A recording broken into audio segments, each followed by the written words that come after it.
Welcome to Factorio again. Last video we did Vulcanus and space science for some reason. I also upgraded the ribcage with the foundries and green belts I got from Fulgora. The game plan for this video is quite similar. Step 1, build a new ship and make my way to Fulgora. Step 2, setting up basic base and getting started on Fulgora.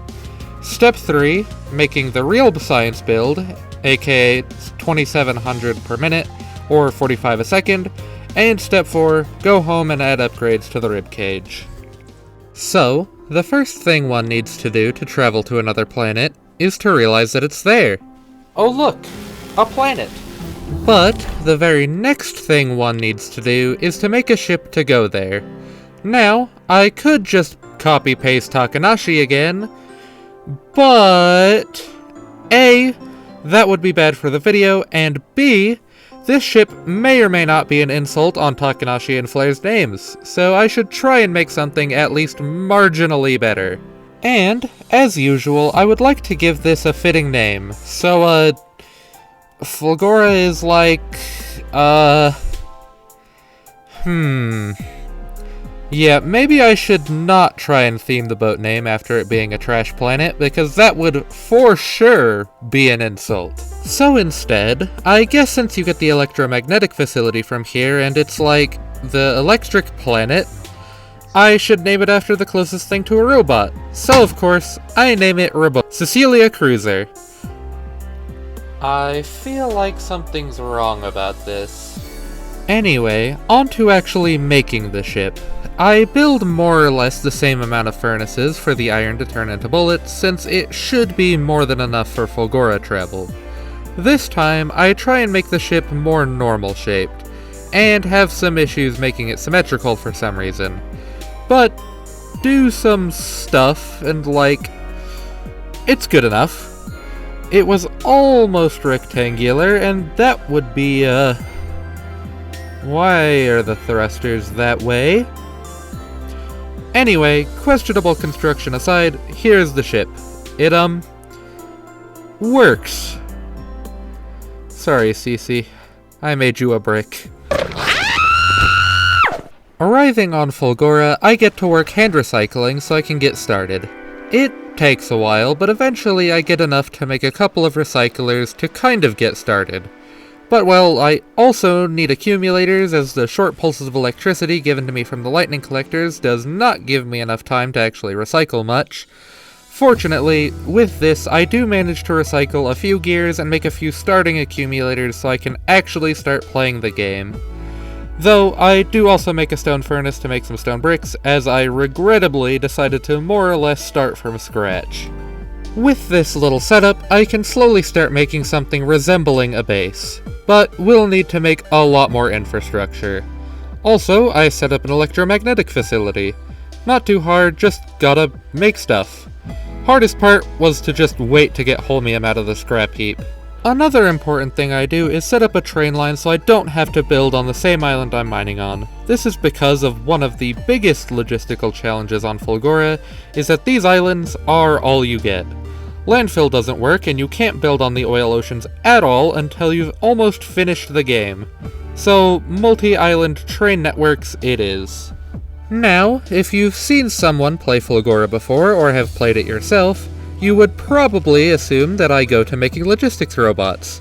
But, I instead make some belt sorting area, because when I first started, I kinda wanted to try and not make a bot base. But if this sorter didn't show it, the belts kinda take up too much room for these limited land masses. That said, I do take the time to set up some basic automation for accumulators and electrodynamics facilities so I can make the real base.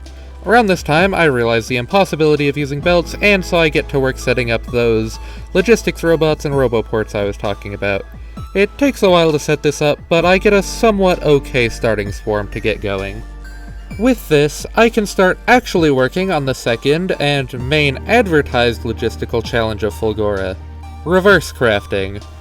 Due to all the materials coming from scrap, which gives you a lot of end products like blue circuits and red circuits, steel and batteries, and the only way to get green circuits and iron plates are to pass these items through recyclers. To deal with this, I use recyclers that request the higher product and break it down into the lower one. To stop it from wasting all my high-end materials, I set up some conditions to stop it from recycling materials when I don't need more of the products I'm turning them into. For example, this recycler that turns copper wire into copper plates that I have set up to only recycle wire when there's less copper plates than copper wire. After that, I set up my first science setup. This is a bit more complex than Vulcanus, taking more complex materials, though I'll wait for further into the video and for the bigger build to fully explain why that is.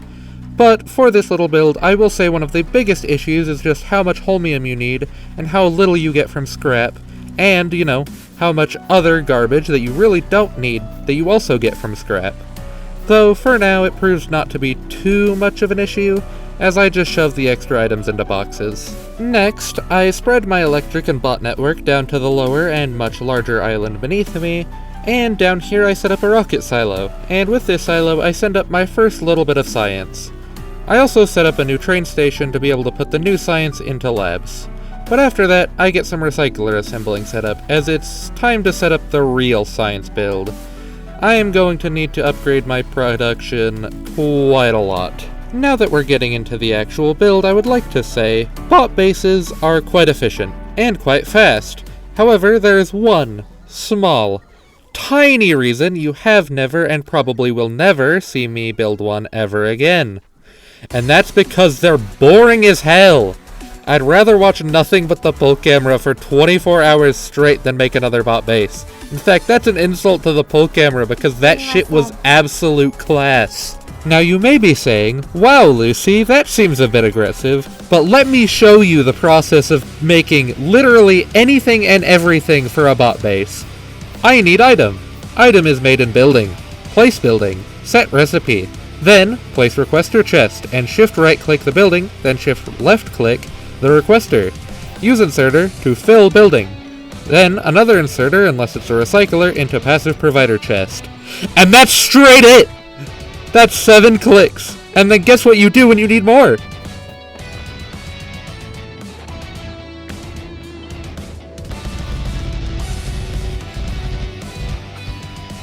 No belts, no routing, no skill, no fun, no life, no dick, no balls. Only that was me, damn. Basically, it kinda sucks, and I don't care for it that much. But with how Fulgora is made, and with me trying to go planet by planet, meaning I have to do this without foundations, there's literally no other choice.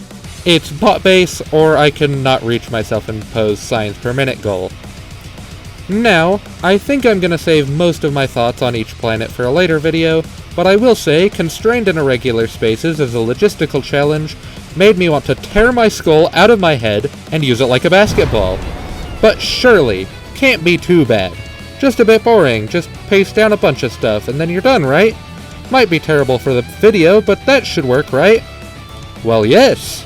If it was not for the confined spaces, meaning that literally just the recycling scrap part of this would have covered almost the whole island on its own. Which means I need modules, I need beacons, and I need to dive skull first into quality for the first time, as I'm gonna need...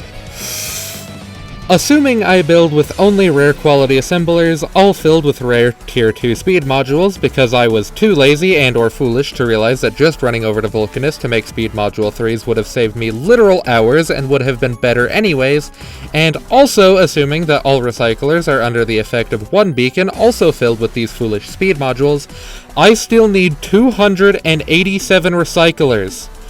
Just for scrap processing, which means it does not include recyclers that I need for recycling things into other products. This leads to the fun time of standing next to the speed gambler, whose name is quite ironic considering I stood next to it for an hour, just for one craft of rare speed modules.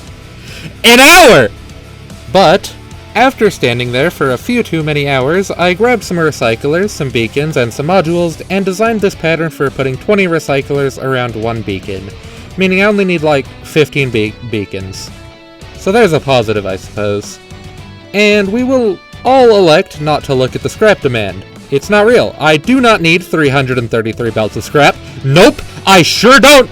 But, after multiple hours and finally getting all the recyclers placed and all the beacons and modules to go with them, I can finally set up the science.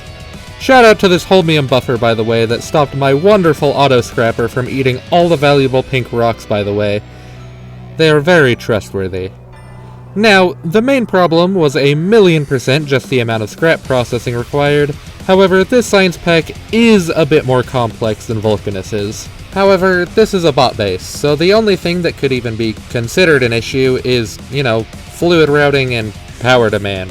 But anyway, holmium solution is just made by putting some holmium ore, some rocks, and some water into some chemical plants. And water is gotten from melting ice you get from the scrap, by the way. Then, that solution is just pumped over to some assembly.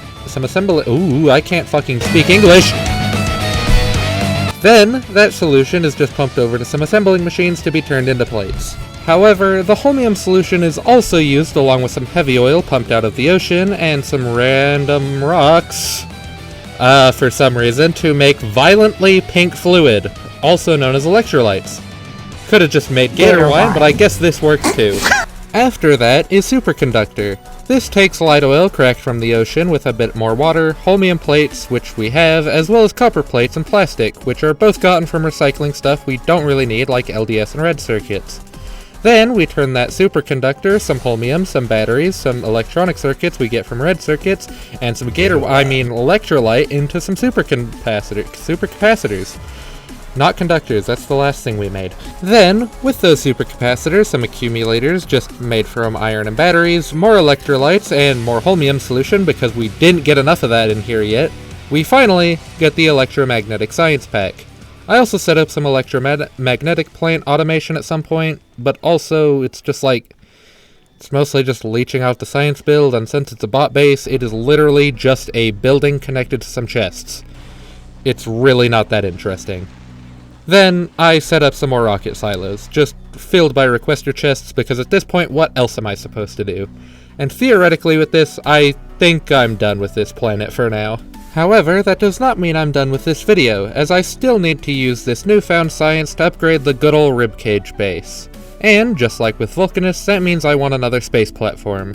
Keeping with the theme and using my 2 brain cells to think about electricity and names, I name this ship Roboco Runner. Roboco will be the ship that brings electromagnetic plants over to Nauvis, while Cecilia will be in charge of the science. And now, back on Nauvis, I can watch the lab spin up with all the new science, and finally research all the Fulgora sciences. Alright, let's get to our final stop, improving the ribcage. With Roboco delivering electrodynamics facilities to Nauvis, we can now improve the green circuits, red circuits, productivity modules, and blue circuits in the base. And considering this base has a crippling lack of red circuits, and honestly green circuits too, this is good for me. So I would explain these builds, but it's pretty much just the same builds but with the spinny blue buildings instead of the normal blue buildings. Besides for the blue circuits, which is being able to share the sulfuric acid between each other because they're both flow-through, it's all the same otherwise.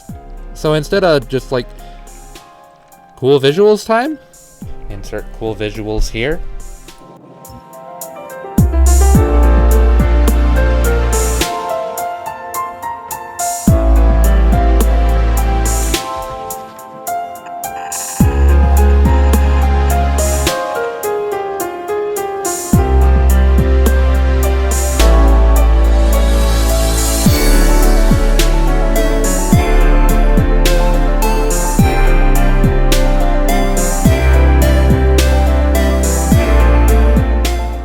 Now, with everything done, anyway, with everything done, that's gonna be all for this episode. Anyway, before you go, while I'm not gonna go into depth, here are some thoughts about the planet so far. Nauvis, classic Factorio, really can't go wrong, very good. S tier. Vulcanus, pretty cool. I like turning lava into metals and being able to void items in it. And despite being unable to build over lava, since it usually has passed through it, it was never that big of an issue. And Fulgora!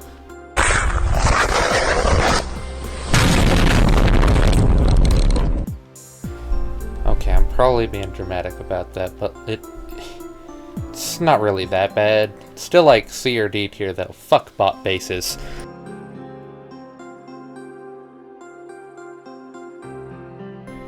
Next time, we go in a Gleba.